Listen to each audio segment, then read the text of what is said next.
स्वागत है आपका अपना प्यारा सा परिवार AK2 एजुकेशन में।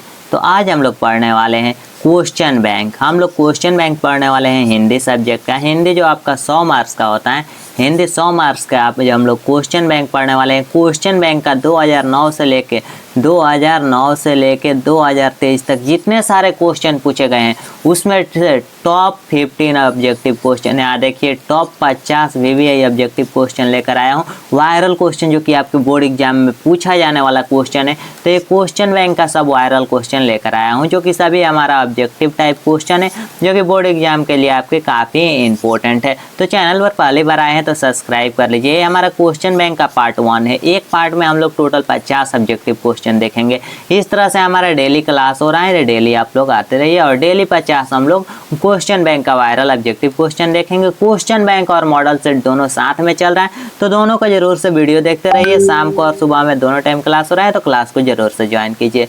चलिए आज की क्लास को स्टार्ट करते हैं। आज की क्लास का पहला क्वेश्चन आप सभी के सामने आ गया, जो कि प्रीवियस ईयर क्वेश्चन है। सभी क्वेश्चन 9 से 23 के बीच में पूछा गया है। चलिए पहला क्वेश्चन आप सभी के बीच में, लीड वेटर के नज़र में जे कृष्णमूर्ति क्या थे? लीड वेटर के नज़र में जे कृष्णमूर्ति क्या थे? राज्य शिक्षक, देश शिक्षक या विश्व शिक्षक या गाँव शिक्षक? तो लीड वेटर के नज़र में जे कृष्णमूर्ति जो थे वो विश्व शिक्षक थे। क्या थे? तो विश्व शिक्षक थे, जो कि ऑप्शन नंबर सी इसका राइट आंसर होगा। विश्व शिक्षक थे कौन? तो जे कृष्णमूर्ति। चलिए जे कृष्णमूर्ति कौन चैप्टर लिखे हैं? तो शिक्षा लिखे हैं। चलिए आगे 2 नंबर क्वेश्चन दिए गए हैं कि उदय प्रकाश का जन्म कब हुआ? जो क्वेश्चन आपके लिए इंपॉर्टेंट है, क्वेश्चन बैंक का सभी क्वेश्चन है, जो कि देख सकते हैं 9 से 23 तक का सभी क्वेश्चन है। चलिए उदय प्रकाश का जन्म कब हुआ? जल्दी जल्दी आप लोग जवाब दीजिए। उदय प्रकाश का जन्म कब हुआ? तो उदय प्रकाश का जन्म 1952 ईस्वी में हुआ। कब? तो 1952 ईस्वी में उदय प्रकाश का जन्म हुआ। चलिए अगले क्वेश्चन की तरफ चलते हैं। अगला क्वेश्चन दिए गए हैं कि तीरिश किस तरह का कहानी रचना है? तीरिश जो है किस प्रकार की रचना है? तीरिश जो आप लोग चैप्टर पढ़े हैं यह किस प्रकार की रचना है? आधुनिक त्रासदी या सुखांत की या हंसी लाने वाले या आधुनिक कॉमेडी? तो तीरिश जो आपको किस प्रकार की रचना है? तो तीरिश जो आपकी रचना है आधुनिक त्रासदी रचना है। क्या है? आधुनिक त्रासदी रचना है तीरिश चैप्टर। चलिए आगे देखते हैं। अगला क्वेश्चन दिए गए हैं, जो कि काफ़ी इंपॉर्टेंट है और कई बार बोर्ड एग्जाम में पूछ दिए गए और इस बार भी पूछा जाएगा।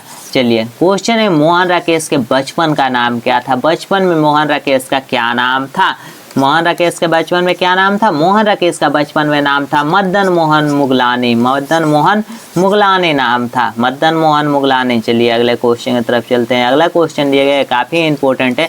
कवि रघुवीर सहाय के पिता का क्या नाम था? कवि रघुवीर सहाय के पिताजी का क्या नाम था? तो रघुवीर सहाय का हमें पिताजी का नाम पूछा जा रहा है, तो रघुवीर सहाय के पिताजी का नाम था हरदेव सहाय। जो उनके नाम में यहाँ पर टाइटल सहाय है, तो देखिए सब में सहाय है, लेकिन इनके जो पिताजी का नाम था हरदेव सहाय नाम था, जो कि ऑप्शन नंबर ए में दिए गए हैं। क्या नाम था? तो हरदेव सहाय।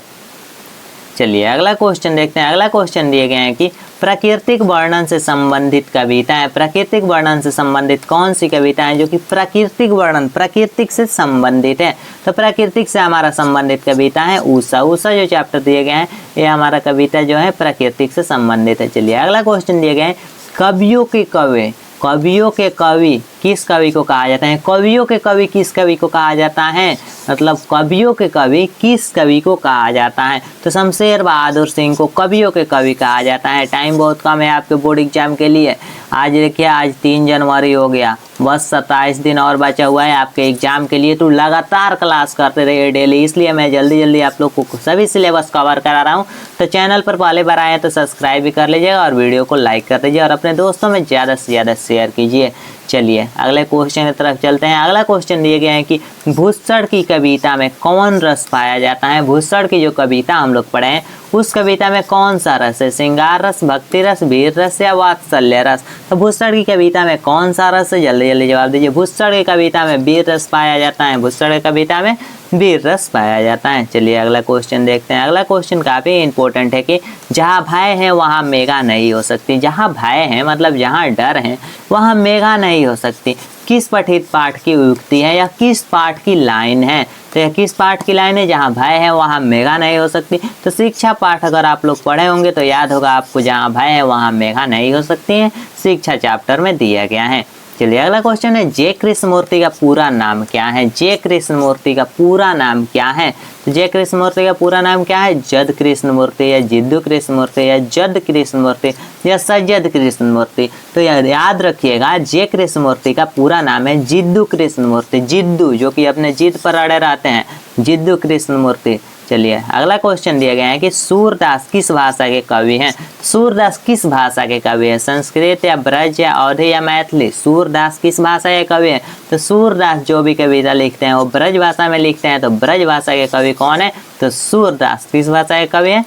तो ब्रज भाषा के। चलिए अगले क्वेश्चन की तरफ चलते हैं। अगला क्वेश्चन जो कि 12 नंबर दिए गए हैं, काफी इंपॉर्टेंट है। दलित साहित्य के संदर्भ या शास्त्र नामक आलोचना जो पुस्तक है, यह किसने लिखी है? ये जो आपको पुस्तक के नाम दिया गया है, दलित साहित्य का संदर्भ या शास्त्र, यह जो पुस्तक है इसका आलोचना किसने लिखी है? तो यह किसने लिखी है यह पुस्तक, हमें यह बताना है। तो ओम प्रकाश वाल्मीकि के द्वारा यह पुस्तक लिखा गया है, दलित साहित्य के संदर्भ या शास्त्र।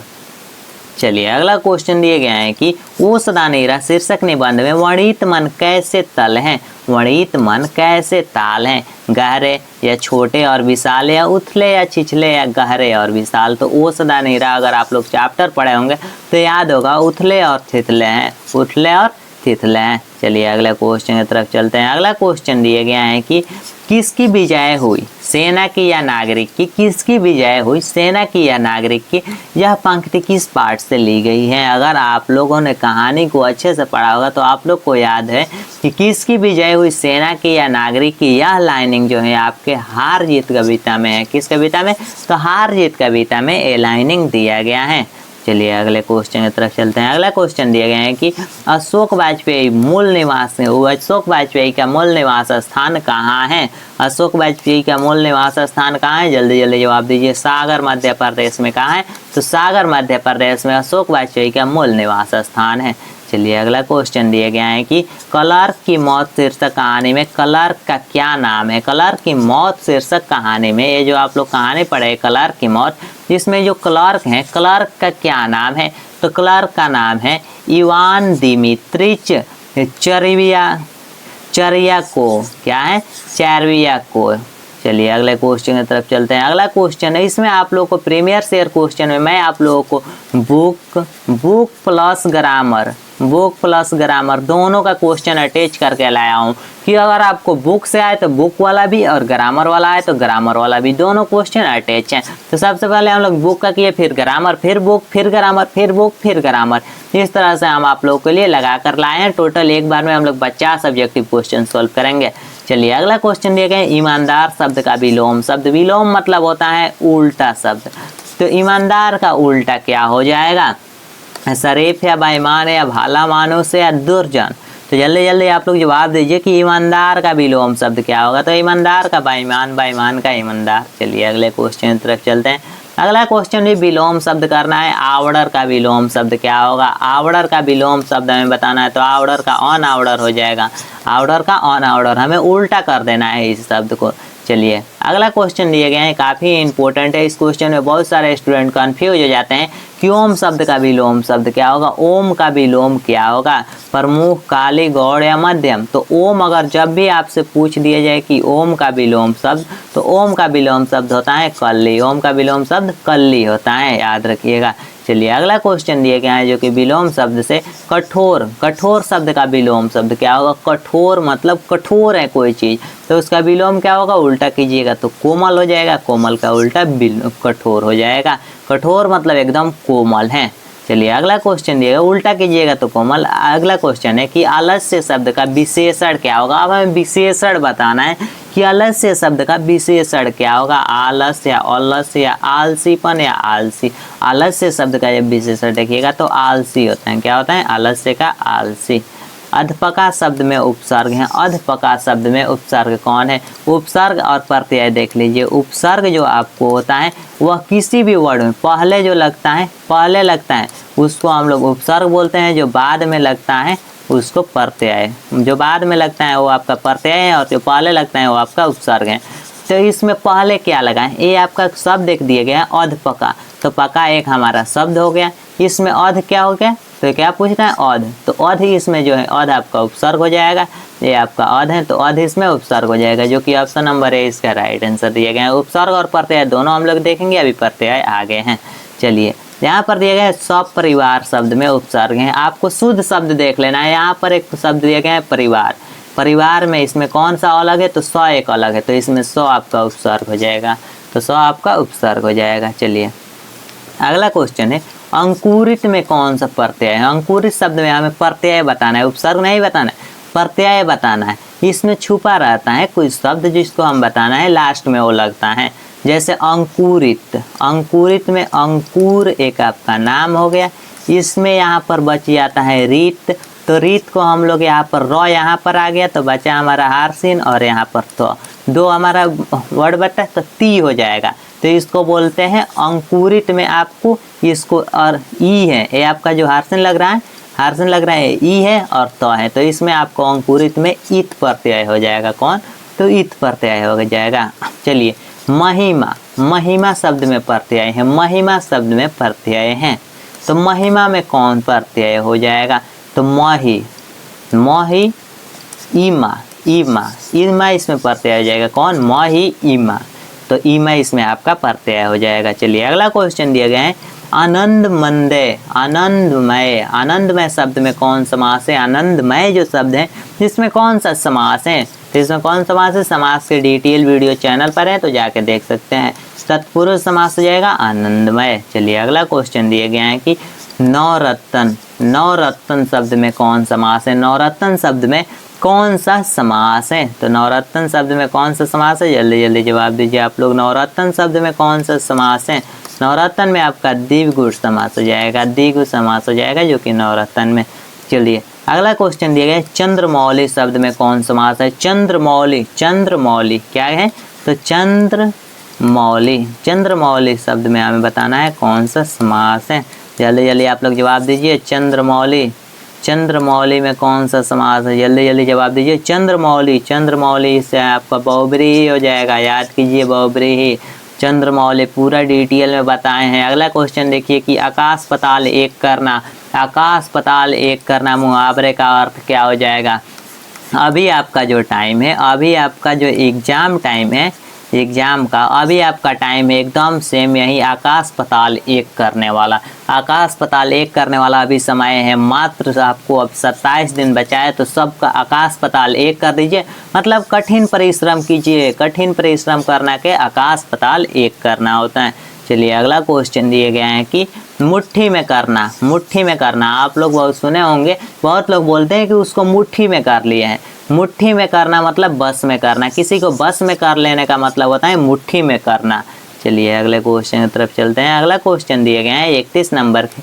फिर अब हमारे बुक से क्वेश्चन आ गया भक्तमाल किसकी रचना है। भक्तमाल जो है यह किसकी रचना है, तो यह रचना है नाभादास की। इसके पहले मॉडल सेट में सुबह यह क्वेश्चन कराए हैं।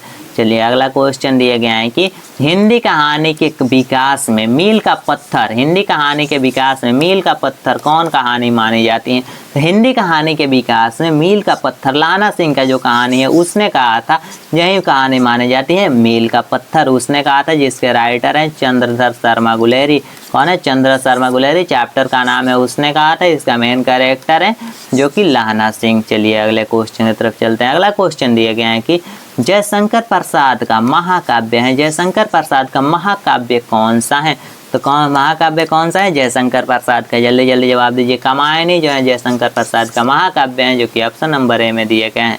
चलिए अगला क्वेश्चन काफ़ी इंपॉर्टेंट है, पुत्र वियोग चैप्टर से लिए गए हैं, जिसका राइटर है सुभद्रा कुमारी चौहान। शीर्षक कविता के वही क्वेश्चन पूछ दिए गए हैं कि कवित्री कौन है, पुत्र वियोग के कवित्री कौन है, वहीं जो राइटर कौन है, तो राइटर आपको पहले ही बता दिए कि सुभद्रा कुमारी चौहान है, जो कि ऑप्शन नंबर सी में दिए गए हैं।